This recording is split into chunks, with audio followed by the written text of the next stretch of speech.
My friends, have you ever wondered why some people seem to thrive, no matter what life throws at them?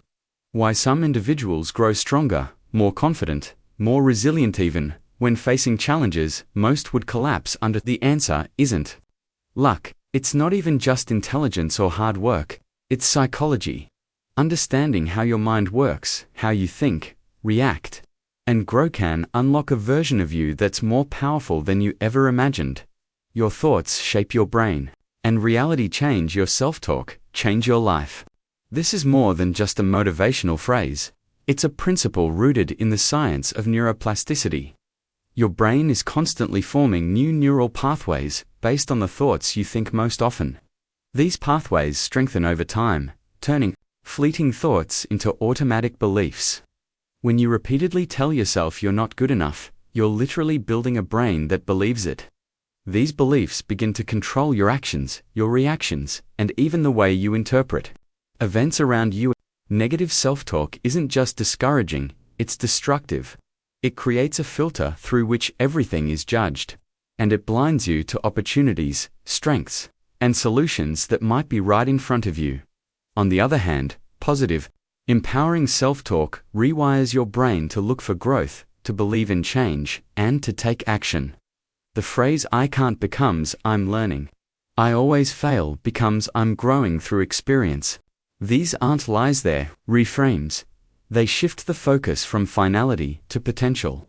This shift has the power to alter your emotional state, your level of motivation, and even your physical performance. Athletes use this all the time. They visualize success, speak success, and train their minds to believe success before it happens. It's not magic, it's psychology. The way you speak to yourself also determines how resilient you become. When your inner voice is kind, forgiving, and focused on effort rather than outcome, setbacks become lessons, not defeats. You're more likely to get up after falling because you've trained yourself to believe that failure isn't permanent. Your self-talk becomes your internal coach instead of your internal critic. That voice inside your head is always talking. What matters is whether it's lifting you up or tearing you down. Think about how you'd talk to someone you love. You'd never call them a failure. You wouldn't insult them every time they made a mistake. You'd encourage them, remind them of their worth, and help them focus on what they can do better next time. So why is it so easy to be cruel to yourself? Why do we often reserve our worst language for our own minds? The truth is, most of us didn't learn how to speak to ourselves with compassion, but it's a skill, and, like any skill, it can be practiced and strengthened. Start by noticing your self-talk. Become aware of the stories you tell yourself, especially in moments of stress or disappointment.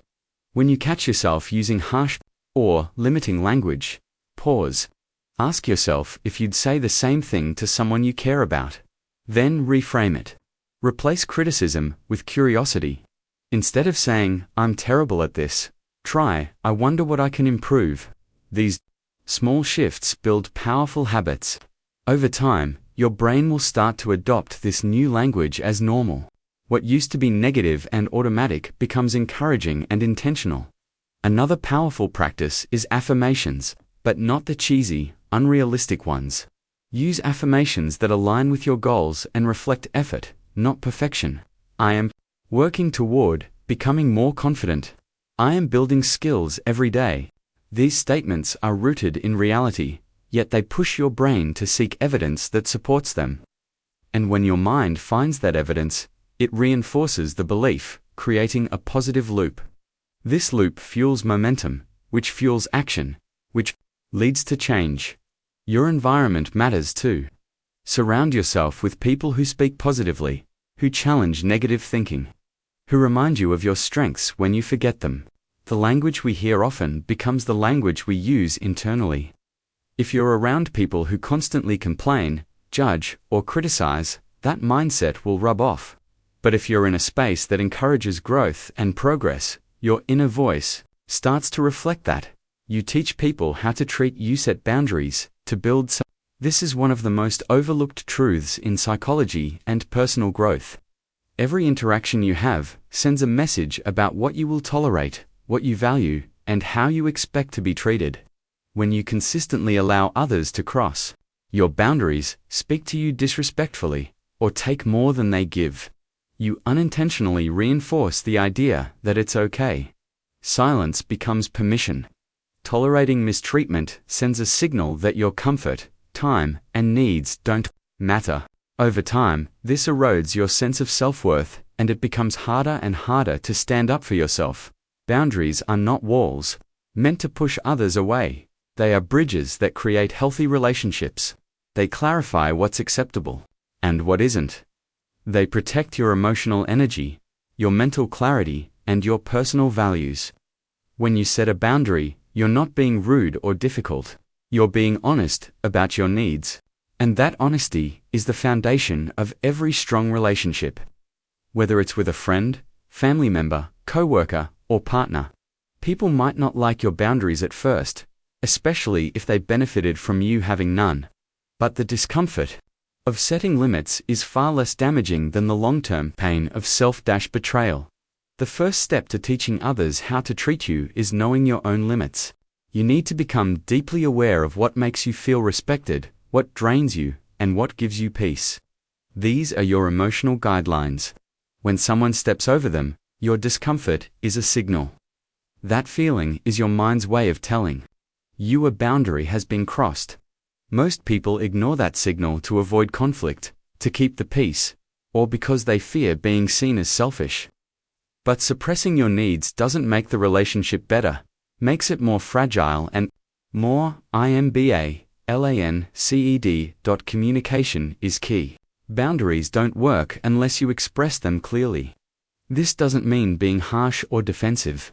It means speaking from a place of self-respect. I need some time to recharge after work. Before talking is not a rejection. Boundary, I'm not comfortable discussing that topic is not avoidance, it's protection. The tone you use matters. Assertiveness is calm and firm, not aggressive. When you are clear, consistent, and respectful, the right people will understand. The wrong ones might resist, but their reaction reveals more about their character than yours. Another important aspect is consistency. You can't teach someone how to treat you if you keep moving your own lines. If you say no, but later give in, you're teaching them that your no doesn't really mean no. If you express discomfort, but never follow through on consequences, they'll continue to test your limits. Boundaries are upheld not just by words, but by actions. This consistency builds trust in yourself and helps others take you seriously. It's also crucial to understand that setting boundaries can feel uncomfortable at first, especially if you're used to pleasing others or avoiding conflict. But discomfort is part of growth. The more you practice standing firm in your values, the more natural it becomes. You begin to develop an inner strength that doesn't depend on external approval. You stop bending to fit into someone else's mold and start living in alignment with who you really are. Teaching people how to treat you isn't about controlling others, it's about controlling what you allow. It's about recognizing that you are the gatekeeper of your own life. You decide who gets close, who earns your trust, and who deserves your energy. When you set boundaries, you empower yourself. You begin to move through the world with more confidence, more clarity, and a stronger sense of self. When you understand how your mind works, when you master your thoughts and set clear boundaries, you take control of your life in the most powerful way. You stop living by default and start living by design. You become someone who doesn't just react to the world, but reshapes it through intentional action and self-respect. Change begins within, and the moment you choose to speak kindly to yourself and demand the same from others, you rise. You rise above fear, above doubt, above limitations. Because the truth is, you were never meant to live small. You were meant to grow, to lead, to thrive. And it all starts by mastering the psychology of a better you.